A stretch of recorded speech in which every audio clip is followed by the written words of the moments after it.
menyatakan perlawanan dari tim advokat terdakwa tersebut diterima, menyatakan surat dakwaan penuntut umum atas nama terdakwati Fauzia Tiasuma batal demi hukum. Bahwa keputusan dari Majelis Hakim pada hari ini untuk menerima eksepsi kami tidak menyurutkan langkah saya, tidak menyurutkan langkah kami untuk terus memperjuangkan kebenaran. Ini lebih kepada persoalan penggunaan pasal KUHP lama dan KUHP baru dalam sebuah dakwaan subsidiar yang menurut majelis itu menyebabkan dakwaan kabur. Nah, terhadap putusan seperti ini, pihak jaksa biasanya nanti akan memperbaiki konstruksi pasalnya, ya disesuaikan dengan amanah dalam putusan tersebut, dan kemudian nanti jaksa bisa mengajukan kembali dakwaan ke persidangan. Majelis menyatakan bahwasannya dakwaan dinyatakan batal demi hukum. Dengan batal demi hukum ini apa yang dimaknai apa? Bahwa perkara ini tidak layak dipersidangkan.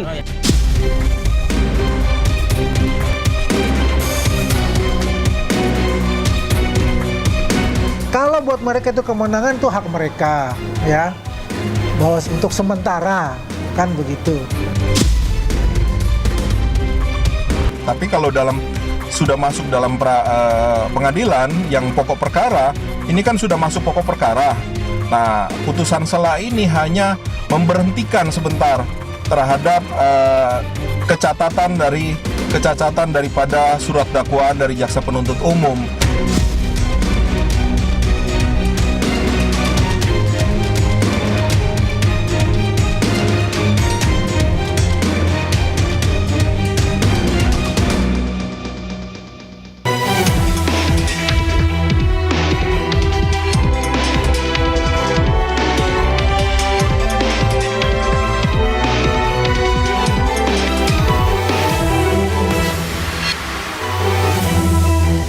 Majelis Hakim menerima eksepsi T. Fauzia Tiasuma, dakwaan jaksa penuntut umum batal demi hukum. Apakah ini akhir dari perkara atau hanya jeda sebelum pertarungan hukum kembali membara? Kita bahas malam ini pemirsa bersama saya Aya Nufus, inilah Interupsi.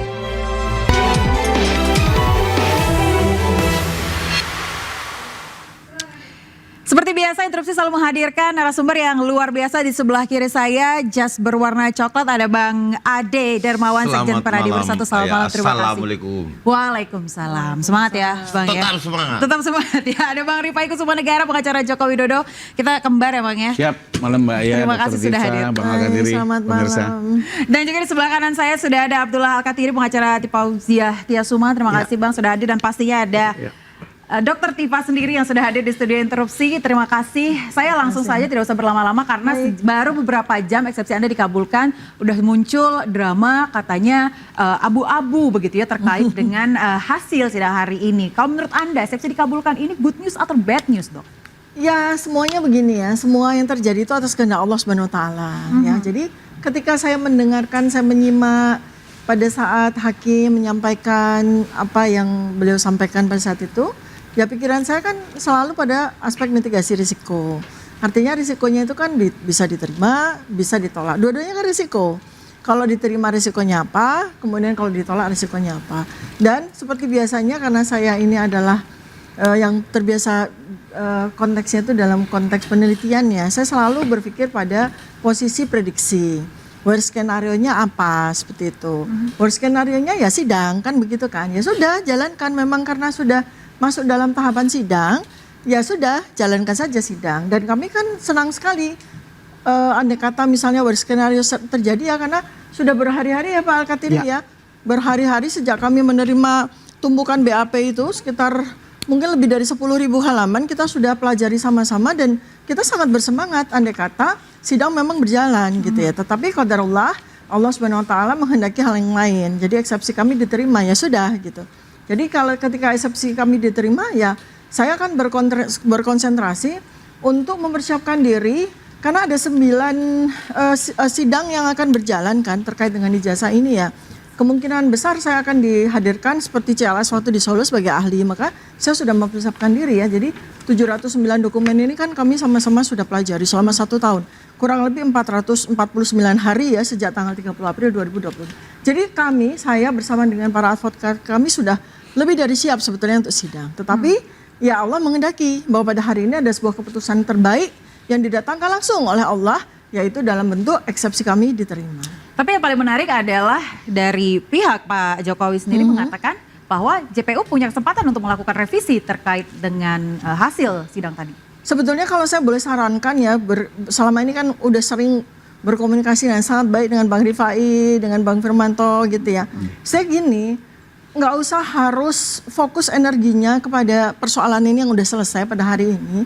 Karena ada yang saya sudah data ya, beberapa request, ada 9 sidang yang akan berlangsung yang terkait dengan ijazah ini. Jadi Bang Rifai itu akan sangat sibuk untuk menjadi pembela Pak Joko Widodo. Jadi menurut saya lebih baik fokus saja dengan sidang-sidang yang akan berjalan ya. Di Barreskrim kami juga sudah mendengar bahwa ada laporan polisi yang memang sudah akan diproses ya. Itu Bang Rifai pasti akan sangat sibuk. Jadi lebih baik begitu. Jadi sidang ini selesai dengan saya, kemudian nanti mungkin akan ada Mas Roy Suryo, kan Bang Rifai juga akan sibuk juga. Nanti ada 9 sidang yang lain, dan sidang yang lain itu nggak cuma di Jakarta, tapi juga ada di Solo, ada di Semarang, ada di Jogja. Pokoknya sibuk sekali deh. Jadi intinya ini adalah good news ya untuk Anda, eksepsi dikabulkan?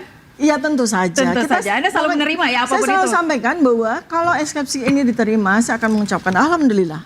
Kalau eksepsi ini ditolak, saya akan mengucapkan bismillah. Dan yang terjadi, saya mengucapkan alhamdulillah. Oke, Mbak Rifai, sepertinya Anda sangat sibuk nih ke depannya. Iya. Ya, kembali lagi sebenarnya kenapa pilihan perkara pidana ini, karena memang kami melihatnya disinilah bisa dilakukan pengujian secara material. Sementara kalau gugatan-gugatan perdata, CLS seperti yang sudah ya, pertama di banyak putusan justru dinyatakan tidak dapat diterima karena dianggap ini kompetensi petun misalnya begitu.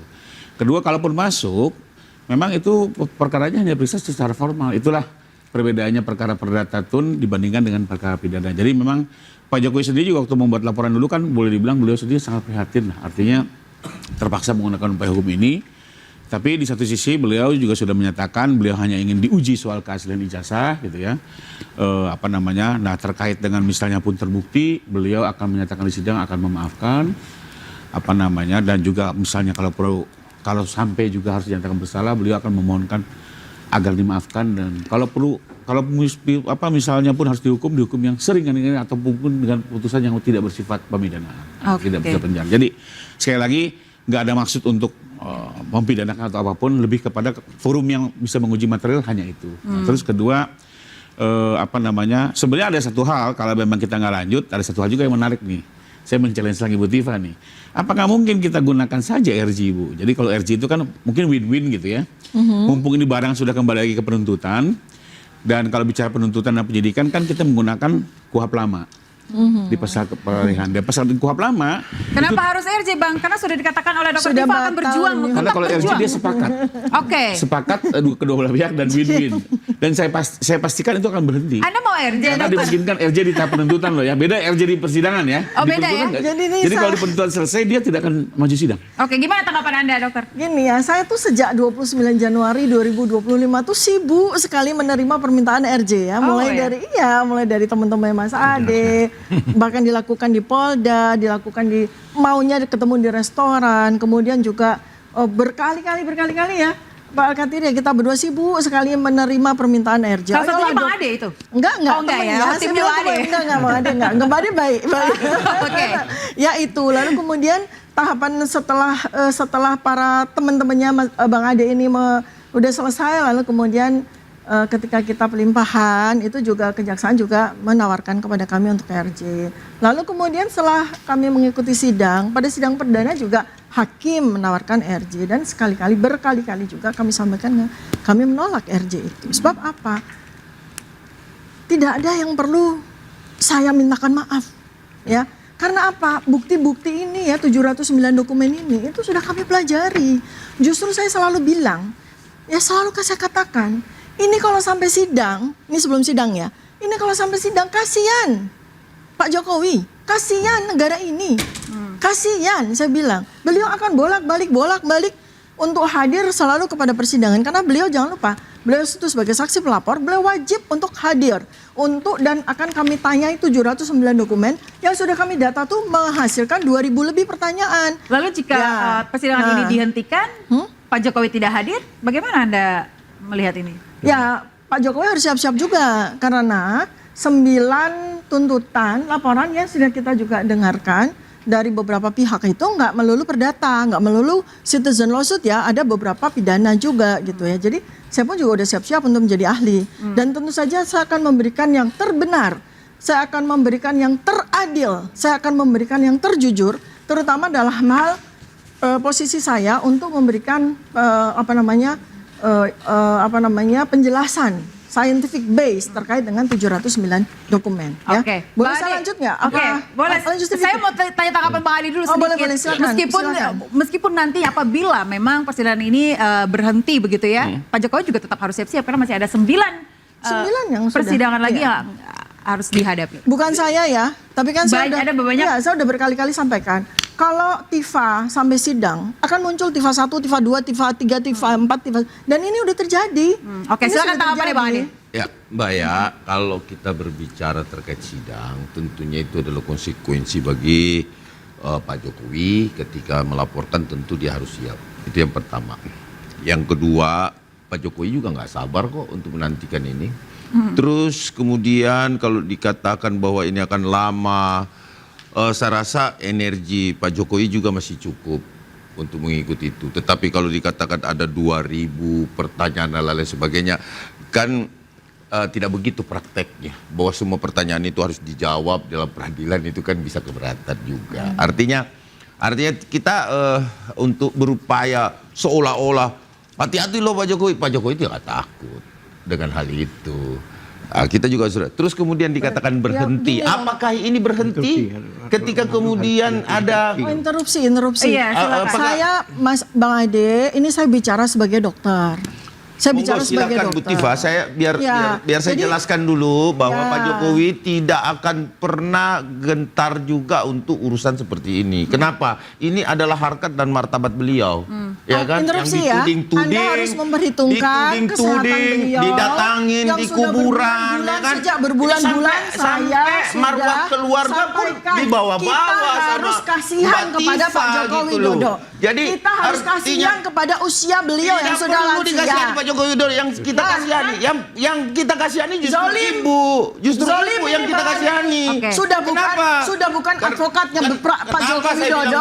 Beliau karena ibu yang harus sebenarnya konsentrasi dan mengatakan bahwa ini sudah selesai. Bagaimana bisa selesai? Lihat aja nanti. Artinya begini, saya bicara dengan Bang Rifai aja yang advokat langsung dari Pak Jokowi.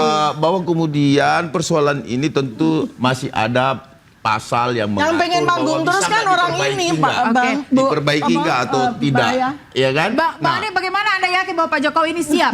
Siap. Karena di beberapa perjumpaan kami sama Pak Jokowi, kita selalu mendiskusikan hal tersebut bahwa tidak ada masalah. Concern dari Dr. Tifa terkait dengan kesehatan beliau seperti apa Bang Ade? Pak Jokowi sekarang 99% sebenarnya sudah pulih. Oke. Baik. Interupsi. Oke, baik, silakan Bang. Enggak, tadi tertarik masalah pertanyaan yang mau 1.000 mau. Pertanyaan hakim tidak bisa membatasi, itu hak. Kalau emang belum selesai, kami pernah menanyain satu orang itu berhari-hari. Karena belum selesai, minggu depan datang lagi. Itu pernah. Jadi bukan mengancam ya. Ini berdasarkan pengalaman. Ya, kemudian seperti contohnya putusan tadi itu kan membuktikan bahwa di situ itu Bu Tifa ini benar. Secara formal ya minimal. Ya kan? Dan secara moral juga gitu loh. Dakwaan itu bukan pembuktian benar atau salah, Bang. Bang Al-Kartiri interupsi sebentar. Bang Al-Kartiri jangan ngomong seolah-olah putusan setelah itu adalah penyelesaian perkara tidak bersalah. Putusan akhirnya itu dakwaan yang dinilai oleh hakim bahwa itu obskur atau tidak jelas. Batal demi hukum itu ngerti nggak? Batal demi hukum itu sudah pemahaman masyarakat. Batal demi hukum itu karena adalah dianggap tidak ada transformasi antara KUHP lama ke KUHP baru, sehingga tentu disinilah kecermatan putusan akhir daripada hakim itu, tanya Mbak Rifa ini yang datang, adalah batal demi hukum. Apa artinya? Dianggap tidak ada itu dakwaan. Nggak ada. batal demi hukum. Berarti JPU Oleh sebab juga tidak itu, bisa melakukan revisi terhadap hal ini. secara formil dan moral ini benar. Oke. Tapi bukan berarti apa ya? Kan konteksnya beliau pada ini surat tetap dakwaan meyakini. Bang Al-Katiri. Beliau ini tetap Interupsi. meyakini Kan itu bahwa konteksnya memang pada surat dakwaan. khususnya pada foto itu bermasalah. Yang Oke. dikatakan Bukan batal, berarti dengan tetapi adanya bukan ini masuk pada selesai. pokok perkara dan pembuktian, Ya, gitu itu kan loh. Kita juga harus memberikan pembelajaran faktanya kan hukum tidak kepada sampai masyarakat. gitu. pokok perkara. Bagaimana fakta hukumnya Bang Rifai? Oke, jadi pertama sebagai sesama rekan sejawat, saya perlu mengapresiasi Bang Al-Katiri Iya. dan tim. Oke. Karena sebagai pengacara, Bu Dokter, beliau berhasil mengkoreksi dakwaan jaksa. Oke. Itu perlu kita apresiasi. Inilah fungsi pengacara melakukan check and balances terhadap penegakan hukum yang berjalan. Oke. Sekalipun kami dalam posisi berbeda, kami tetap harus mengapresiasi. Oke. Dan kami menghargai betul putusan pengadilan ini sebagai bentuk koreksi agar kedepannya dakwaan ini bisa disempurnakan. Oke, berarti Anda setuju Sejujurnya- bahwa ini cacat ya?